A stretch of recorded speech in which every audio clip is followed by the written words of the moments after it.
Appearance on Dion's Daily Dose does not imply endorsement from or by any candidate or guest. The views, thoughts, and opinions expressed by Dion Bergeron or Dion's Daily Dose are his own and do not represent the views, thoughts, and opinions of any guest. Material and information presented is for general information purposes only. The Dion's Daily Dose name in all forms and abbreviations are the property of its owners, and its use does not imply endorsement of or opposition to any specific organization, product, or service. If you'd like to support the show, please visit our Patreon at patreon.com/Dion's Daily Dose. Hello, ladies and gentlemen, guys and gals. Oh my goodness, I didn't realize my hair was this bad. I took my bike to this redistricting meeting that I'm going to tell you about because according to the radar, right, it was supposed to be just a quick squall that went through, and then it was supposed to be done by 5 o'clock, right? I assumed that the meeting would be kind of long. So short answer is I got wet. I got helmet head, but I didn't really spruce myself up because that wasn't important. Look, a lot of people showed up to this redistricting meeting, and they made their voices heard. Let's start with that. There were a lot of people. And when I say I took notes for you, we're looking at, I think, 10, 11 pages of notes from all the speakers that came up. I'm not going to go through all 11 pages, but there are some things that I did want to point out. Many times gerrymandering was brought up. Lee Morris from Indiana Citizens Redistricting Commission stood up, and one of the things he said, that he's part of a group that has 3 Democrats, 3 Republicans, and 3 independents, right? And they actually look at the maps and they try to come up with a fair and equitable distribution for these districts. They're actually offering a map drawing contest. So if somebody is interested, I guess it's you can find them on YouTube. I'm not sure exactly what the website is, but they said you just look up Indiana Citizens Redistricting Commission. I'll have to check that out. Chris Harris, also from the Citizens Redistricting Commission, says that a lot of people feel their legislators were in safe districts and that their votes and voices don't matter. Senator Lonnie Randolph, he started off with talking about the Milwaukee Bucks and how they won because they recruited better people. And then he's confused why there are 7 Republicans and 2 Democrats, and the only reason it should be that way is because they redrew the maps. Marion, Lake, and Allen are the biggest counties, and he echoes what many more people are going to say. Why is this not being held in Lake County? Lake County is the second biggest county in Indiana, and he felt, along with many other residents, that this should have been held in Lake County. Now, as someone who does not live in either Lake or Porter counties, I will say I like the fact that it was in Porter County. It would have been nice, obviously, to have one in every county, but that's a lot. I mean, 92, 93 counties in Indiana. I'd have to look it up, honestly. 90 something. But I understand what these people are saying. Lake County does have a huge population. Why are you ignoring Lake County? Blah, blah, blah. I get it. But I think if you're going to have a Northwest Indiana or Northern Indiana meeting, and I've said this before, Porter County is the logical choice for, in my opinion, Lake, Porter, LaPorte counties. It's nice and centralized. It's easy for me to get to. It's easy for Lake County to get to. But anyway, Senator Randolph also said that he talks a lot, but only selectively when he sees injustice, that he wants fairness, and to everyone that was there, primarily the legislators that held this. Let's be winners for Indiana. They took a few moments recess to fix the mic because the live stream viewers, which I don't have that link for you. I'm sorry. If I get it, then if anybody has it, feel free to drop it in the comments. I don't have it. I haven't been able to find it yet. So, excuse me. Steve Nowatzki from Munster Town Council said people can tell when someone is being disingenuous, that he actually enjoys working across the aisle with people, and he thinks that most actual legislators, regardless of party, feel the same way. Let's see here.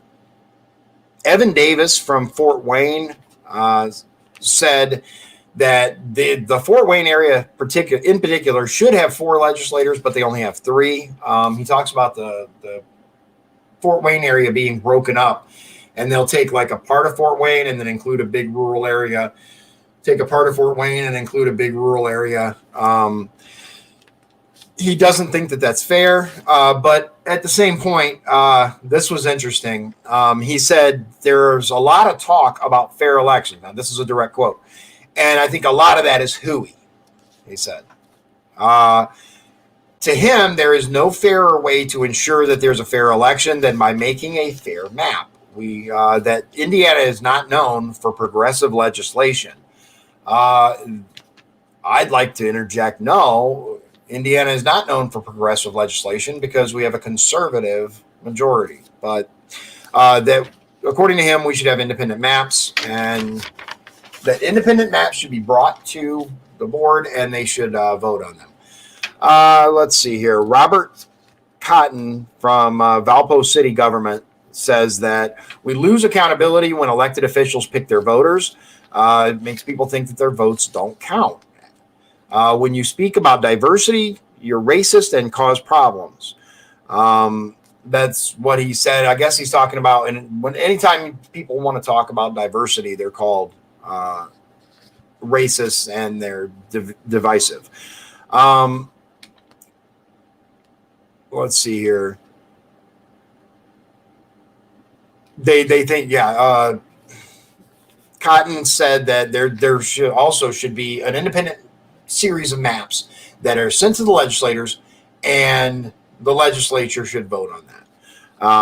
He says that there's a fear for how uncompetitive our elections are. Open up the process to free and fair elections. So the next person that got up is Susie Tilveski. And for what it's worth, I may be butchering these names. I did the best I could. She was a very angry lady, very angry the entire time. Matter of fact, let me see if I can bring her up. She was yelling. She was not talking. She was definitely yelling. Let's see here.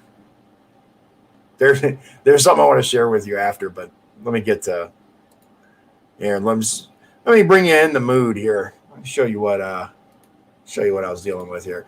Is that the right one? Yeah. Okay, so here we go. So I was sitting, obviously behind the seat directly in front of you. Took pictures of everyone that was up there, some zoomed in stuff. I tried to, like I said in the post, I started taking pictures, but it was really easier for me to just focus on taking comprehensive notes so that I could kind of tell you what happened rather than, pictures. But these are all the people I got the ones that I could. It tells you who these people are that were sitting up there. So let's see here. Here she is. So this is Susie Tilveski. And as you can see by the pictures that I took of her, she was very animated and was quite upset. That's not her. That's someone else. So according to her, and this is a direct quote, Republicans have done a great job of destroying this state. Gerrymandering is an abomination.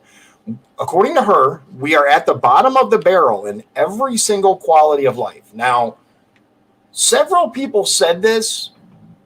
I don't know what data they're using. I have no idea because no one presented according to this study or that study or this magazine or anything like that. It was just we're at the bottom. Then she got angry and pointed directly to Ed Soliday and said, Soliday isn't paying attention. When Cotton was here, he was on his phone. I guess that's her representative. She was very, very angry with Soliday. The wheel of life always turns. The region is the economic heart of this state. Again, we need an independent. According to her, nursing homes, foster care, and mother mortality are all horrible in Indiana. Again, I don't know what she's using for that, but I don't doubt it. Then we had Carolyn Jackson from Hammond. They want fair. We want fair redistricting. We're tired of being in the bottom.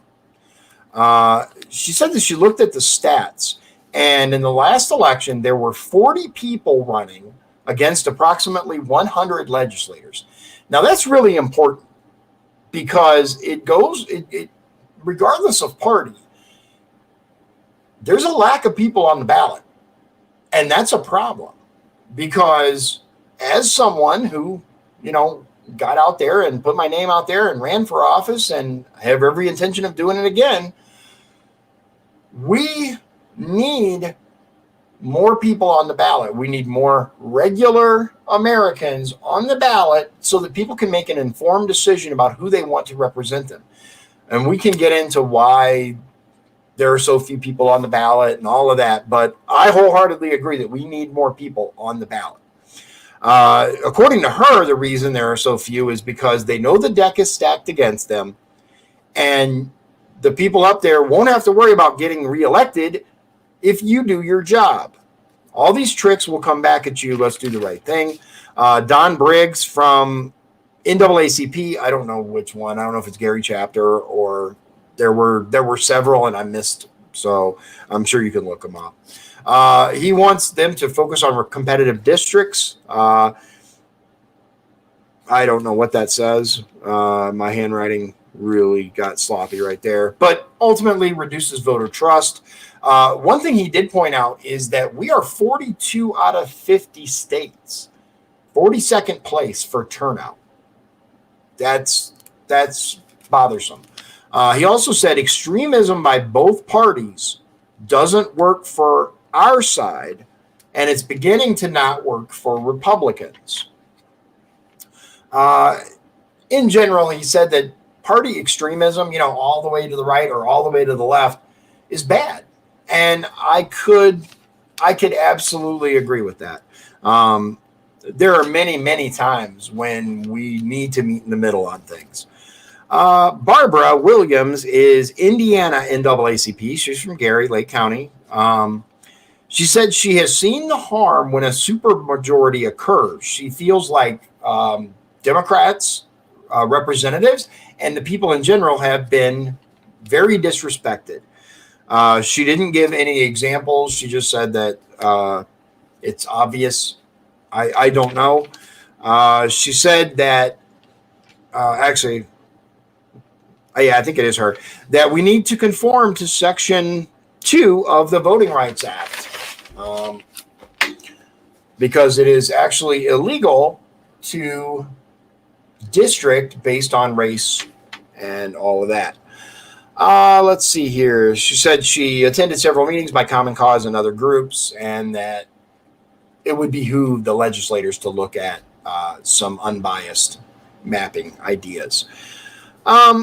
Robert Buggs from NAACP and Gary said he's from Gary. I don't know if it's making the districts is legal. It is completely up to the legislative body on how to create the districts. However, gerrymandering is illegal, and he's absolutely correct there. He's a disabled vet, by the way, and he said he fought for this flag. The Pledge of Allegiance includes liberty and justice for all, and he wants that to include the black and brown people. He wants us to mean it when we claim indivisible. And I agree with that wholeheartedly. We should all be Americans, not this American or that American.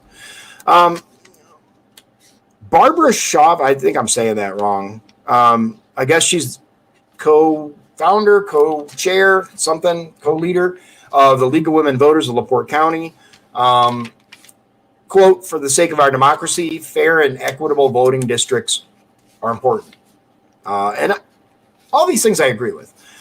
Transparent process engages voters to ensure transparency, allow the public to submit maps, and listen to independents so that we can make a fair map. Let's see. Oh, she also called for them to disclose the contracts with any consultants that they use to make the maps. I think that's a good idea. Barbara, I did not catch her last name. A new Barbara. Yay for the Crossroads of America. Redistricting should focus on the people, not the politicians. Now, she did give an interesting figure here. And again, she didn't point out where it's from, but she said that according to the maps, and she's looked at all the maps or something, that Indiana's district maps are 95% more partisan than other maps. And according to her, in 2011, no one wanted to talk about the maps. Independent citizen input. Let's see. The stats are not something we're proud of. We want the maps, blah, blah, blah. And I do agree with that. One of the issues for this meeting was that there were no maps yet. There's no census data yet. This is just to hear from the people. And while it's great, it's fantastic that we have something like this where people can come and give their opinions, because I believe that that's critically important to our republic. People kept saying democracy. That really bothers me. We're a republic. Look it up if you don't believe me. I know most of you watching this know the difference. But ultimately, I think it's really important that we have additional meetings when we have data, when we have maps, when we have something to look at. But there were a couple of people that, let's see, I don't know if I'm there yet. Let me continue through and I might have missed it. But so Dennis McCafferty, he said in 2010, 2011, we were promised certain things. We were told, the people were told, oh, don't worry about it. These maps are going to be fair. These districts are going to be, equitable. And he says that was not the case. He's president, I think, of the Northern Indiana Labor Federation. As soon as he said that, he said, and look what happened. We're a right to work state. Quality of life has declined. Make sure the map is fair. Do the right thing. Make a fair map. Tim Jaycox got up and said he made a really good point. I will say he said that we should treat everyone with respect, because some of the people were getting they were getting pretty angry, and I think the moderator did a really good job of for the most part keeping it civil. But one thing that he said, and he asked the legislators, he said, I want you to think about this. If the roles are reversed, if they were reversed, what would you want? How would you want the district? Would you want the districts fair if the roles were reversed and there was a Democrat supermajority? Wouldn't you want it to be, what would you want done? He also talked about how Dvorak's seat is a legacy seat. It was his father's before him. It's his now. And the way that the district is set up, it's likely it's going to stay that way. That makes it very hard to win an election. And I agree with him. James Builder, who's a retired teacher. Now, this is the first one that, said something kind of positive about Indiana. He said he moved here a year ago from Illinois, and he's glad that he did. He said we're number 7 for opportunity in the United States.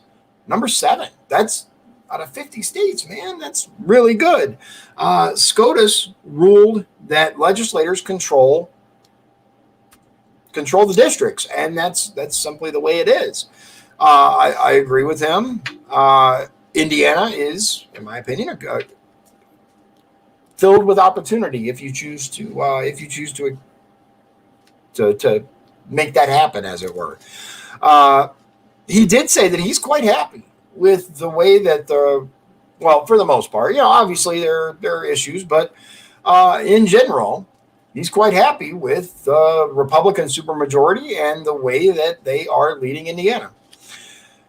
Ken Taylor from Valpo, he said he's been in politics for 45 years. Always be careful what you ask for. So one of the things that he was talking about, I'm going to kind of just quickly summarize. Basically, he was saying, okay, all you people that are from Lake County that are, for example, and I guess I haven't gotten to it yet, or I didn't write it down, but basically there were several people that said, leave District 1 alone, Congressional District 1. We like it just the way it is. Basically, they like having the Democrat supermajority, or majority at least, in First District Congress, right? We like it. Leave it alone. Okay. He said, now be careful what you ask for, because those of you that are happy with District 1 and the way that it's drawn, you want fair and equitable districts. You want competitive elections. Well, if this board, if the group of legislators, they draw the map and suddenly, they decide to take Lake County and essentially District 1 and turn it into a competitive district by, drawing it this way and drawing it that way, you're not going to be happy, right? The same people that are happy with the way District 1 is right now are the very same ones that are complaining about districting along party lines and whatnot. He does say, though, he's like, let's not break up cities and counties and towns. Let's try to keep them intact, because people move to these cities, these towns, these counties for a reason, right? People live in Lake County for a reason, and people got the heck out of Lake County for a reason, right? Anyway, he says it is very rarely possible to follow all the principles and end up with something that won't be challenged, right? All these maps are going to be challenged. Terry Brundle, I wasn't sure on the last name there, taught a long time. He was actually a government teacher. He says he supported both R's and D's. Almost 2/3 of the elections that he's voted has been for both parties. He says, I can't do that anymore because my party has moved away from me. Now, he did not specify which party, but he said that it is interesting that our makeup, right, is 2 Democrats, 9 Republicans. I'm not sure that's right. I thought it was 2 and 7 because there are 9 congressional districts. But anyway, according to him, that 20% of Democrats should reflect the votes. And according to the votes up and down the board, 54% Republican, 46% D. He said, now that's forgetting that's a very rough thing. So I understand what he's saying. That gerrymandering is cheating and none of you are cheaters. Come back when you're serious and have something to show. I'm not sure who that was. I missed the name on that one, but it's unfortunate because I really like that. Come back when you're serious and have something to show. There's no maps. There's no data. Nothing. Rita Smith said, I don't think anything will change. You'll do what you're told to and don't listen to we the people. And she mentioned that Soliday has been in way too long. There were several shots at Soliday. I will say this, and this is just my observation. The majority of the people up on that stage were paying attention. They were listening. A couple of them were not. A couple of them were playing on their phones. A couple of them were having discussions among themselves, stuff like that, instead of listening to the comments. I think that is very disrespectful. I'm not going to mention any names, but I do think it's disrespectful. Joanne Michael, but yeah, she did say, I didn't know anything about this process, right? This is the first one of these I've ever been to. And I was expecting at least potential maps. She did have an idea. Why not have the poli-sci, the political science departments, poli-sci, of the 2 great universities that we have here, do the maps have it be part of their grade, have them work on it. Unfortunately, she believes that the legislature is focused on getting elected and getting their friends elected. And again, she references Soliday and says, we've watched you look at your phone, look at your watch, talk to people. That's very rude and disrespectful, according to her. Christine Hunsley really didn't say much. That their rep was on a committee that was in charge, or a certain rep is on a committee that was in charge of killing bills, right? They got rid of bills. And why should that person be involved in a process that's going to kind of choose who gets elected? It's a good point. But, I mean, the legislators are the ones that draw the maps. The Supreme Court has ruled on this. Janine Harrison, she did bring up a good point. Janine did. And that is, why are these meetings held at 3 o'clock on a Friday? Most people work, right? We would like to see, and this is what she said, we'd like to see evenings and weekends, meetings that are accessible to the general public. We need maps and proposals released by September 20th, or the process needs to be extended because there's an October deadline. She said she knows of a number of races where there was no D on the ballot, and that shouldn't happen. We need the data and transparency. Sam Barloga mentioned that he likes the fact that Lake and Porter counties are kind of together in District 1, and that it was mentioned that it's because of the lakeshore and the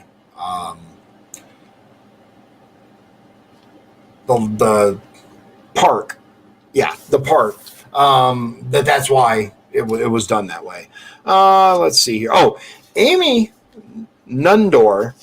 Again, I don't know if these names are accurate. They're as close as I could get. There was no spelling that was put up there, so I tried to be phonetic. No idea. She says she's lived in 6 states and 2 countries. She said Indiana isn't in the bottom in everything. The crowd was like, oh, blah, blah, blah. They disagreed, just to summarize. A lot of people in the crowd were like, yes, it is. You need to do your research, blah, blah, blah. Basically, she says she's a single mom, and that she constantly hears, well, that's not fair. That's not fair. Unfortunately, no matter what you do, somebody's going to claim it's not fair.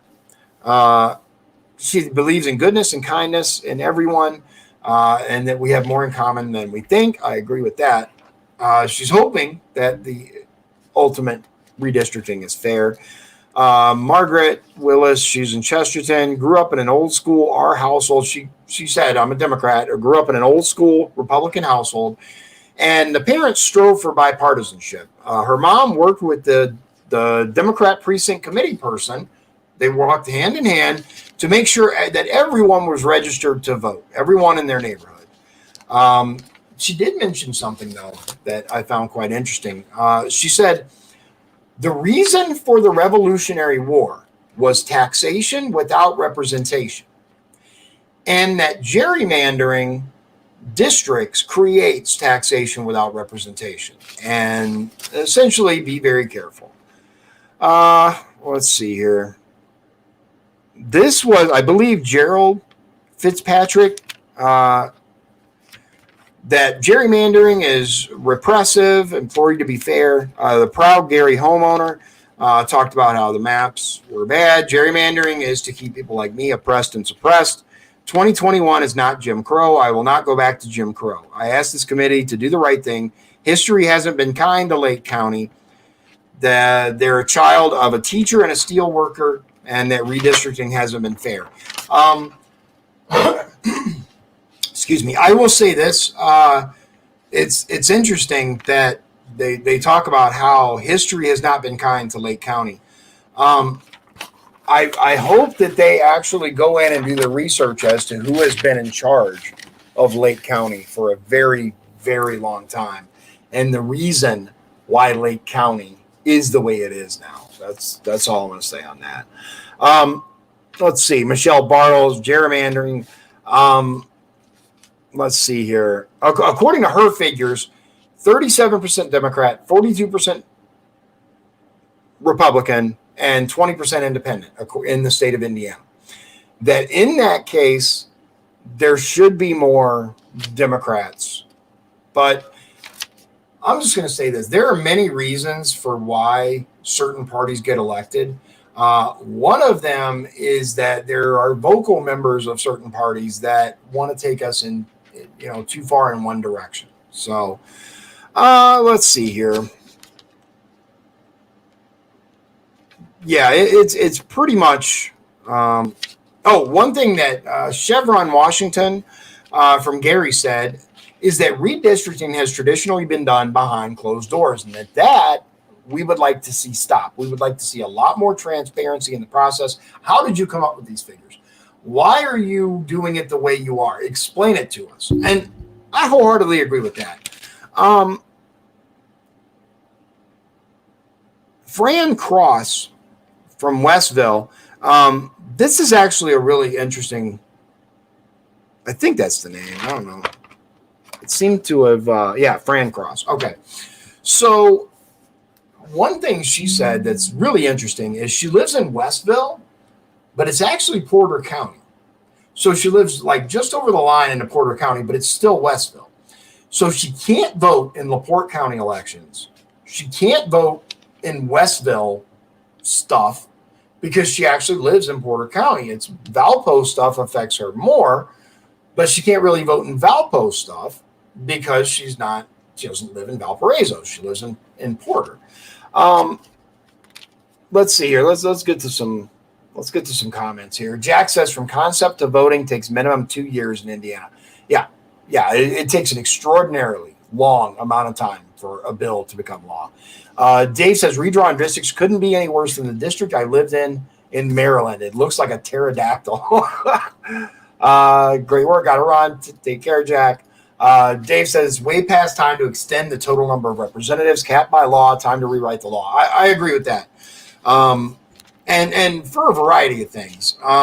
There's actually a movement that I'm going to talk more about on another video to do just that. But Nicholas, I didn't catch the last name, but Nicholas got up and asked a simple question. Do you think it's possible for a partisan group to create a nonpartisan map? It's a good question. Tony Iddings got up and asked or said, this wasn't what I was expecting. I expected to learn how this process works. I expected to come here and be explained, hey, we're planning on doing this. This is how it's going to work. And this is very different than what I thought. That's about it. It was a couple of progressive Democrats of, I don't know, LaPorte County, Lake County, various ones that basically you're gerrymandering, stop it. It was a lot of that. That's essentially the gist of it. You're more than welcome if you can find the video. Like I said, watch it. It was from 3 to about 5:30 or so, maybe even longer. It went for a while. They said they actually ran over by quite a bit, and luckily, I don't think Ivy Tech had anything else planned after that. But to their credit, they let everyone that wanted to speak. I didn't. I got nothing else to add to that. I mean, really, we can talk about how the districts are drawn and the fact that some of these are a giveaway. First district, for example, etc. But we all know that. Hopefully, I'm really, really hoping that they do a good job with this. I hope that they examine this. There is one more thing that I want to share with you that I personally think is absolutely hilarious. If you made it this far, it's not just hilarious. It's terrifying as well. But I'd be interested to see how many how many. Let me show you what I'm talking about. So let me preface this by giving you the disclaimer. This is not a real thing. This is a California, if you haven't seen this, it is a California gubernatorial candidate created a website, and it is AURS, Anonymous Unvaccinated Reporting System. This, before we go any further, you need to know this is satire, he claims, but there's a little more to it than satire. Welcome to the future. Earn extra cash. Report unvaccinated family, friends, and neighbors, FFNs, anonymously online. Every name you submit gives you a chance to win $2,500 in our monthly sweepstakes. File a report. The AURS is a non-government agency. Names provided will be submitted to local county health authorities. Find out more about our team in the About section. And then there's the message for the visually impaired. I don't know if you've seen this, but basically you go to file a report, right? And it asks, okay, what's your name, address? What's the name of the person you want to report, address? And then when you get all the way to the end, there's a disclaimer that says, are you seriously reporting on your neighbors? I didn't go all the way through it, but I can get to, let's see here.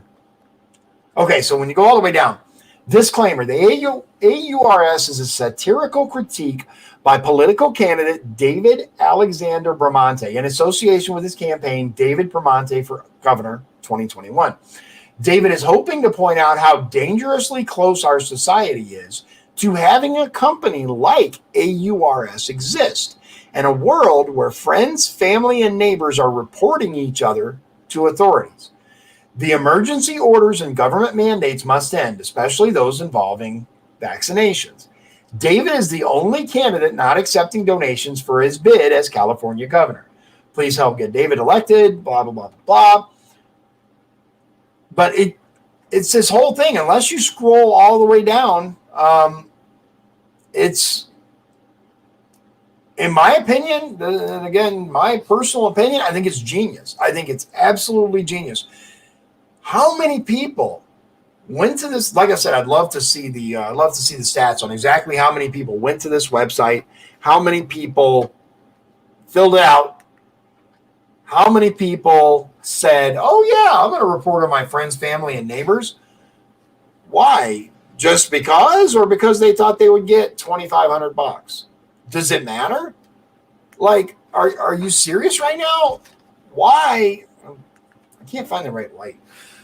Why are people doing this? I should put it this way: enough people ran across it and filled it out for them to get upset that it wasn't a real thing. And that in and of itself is absolutely terrifying. It's terrifying. We've seen this in the past. We have seen New York, for example, gave the reporting system. Now, the interesting thing is it had to get shut down because of all the prank texts and calls that they received, which personally I think is hilarious. Why are you reporting people for not wearing a mask? Why are you reporting people because they chose a certain decision for their medical health that's different than yours? Grow up. Like, seriously, grow up and mind your own damn business. Like, this used to be a country where people minded their own damn business. If it doesn't affect you, why are you worried about it? Like, grow up. There are so many snowflakes, so many people, and on both sides. I'm not restricting it to one political party. There are a lot of snowflakes out there. People that are just triggered by absolutely everything. But what can you do? Ladies and gentlemen, I appreciate you hanging in there with me. I wanted to give you I think a pretty comprehensive note-taking experience on this meeting.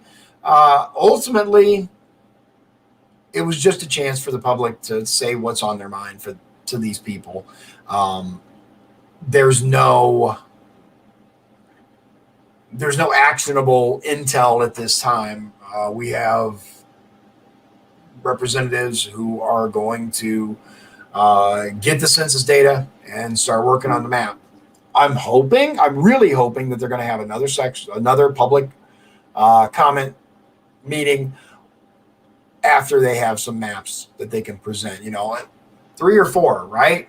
Have us look at them, have us, at least talk about it. But the likelihood of that, let's be honest. So, all right. Thanks everybody for hanging out. God bless you. God bless Indiana, and God bless the United States of America. Sorry. Forgot one thing. So tomorrow, Saturday at 11 a.m. in Hanna, Indiana, there will be the Hanna Fest. Liz and I will be there. We'll be in the parade. Come, hang out, check us out. If you want to stop and chat, but when the parade's over, I am more than happy to sit and chat and talk to you. So yeah, we're going to be there. There's also the Michigan City Fest, I guess, all this weekend in Michigan City. So there's tons of stuff to do, guys.